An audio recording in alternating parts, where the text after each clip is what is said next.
आदरणीय श्रोता दर्शक महानुभावगण नमस्कार बा।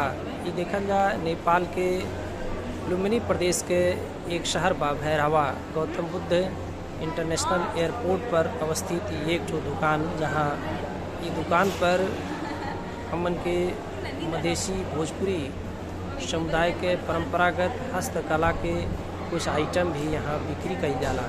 जैसे कि आप लोगन देख सकल जाला, यहाँ पे देखल जा ई ढकिया बा। ई ढकिया यहाँ एयरपोर्ट पे 500 से लेके 750 तक के मूल्य पे बिक्री होला। ई देखी चपड़ी या रोटी या कपड़ा कुछ भी रख सकल जाला। ऐसा गांव घर में महिला लोगन के पास में हस्तकला बा, जौन की बहुत सहज तरीका से बिना कोनो तालीम के लोग बना सकेले। ई देखल जा चपड़ी ऐसा बहुत आइटम है दुकान पर बिक्री होत बा। ये आप लोगन के सुन के भी कुछ अजूबा लग सकाला।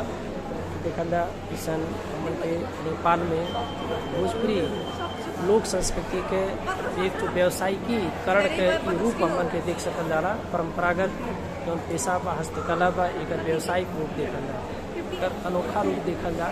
यहाँ आज ये जरूरी बा कि हमन के समाज में एक संरक्षण कईल जा, संवर्धन कईल जा और एक व्यावसायिक रूप से आगे बढ़ावल जा। यह सिलसिला में हमन के स्थानीय सरकार, प्रदेश सरकार, केंद्र सरकार भी ये जौन हमन के मधेश क्षेत्र में, देहात क्षेत्र में जौन एक लोक हस्तकला बा, लोक संस्कृति बा, एक व्यावसायिक रूप दे के यह तरह से विकसित बना सकल जाला, आय आर्जन का स्रोत भी बना सकल जाला। धन्यवाद।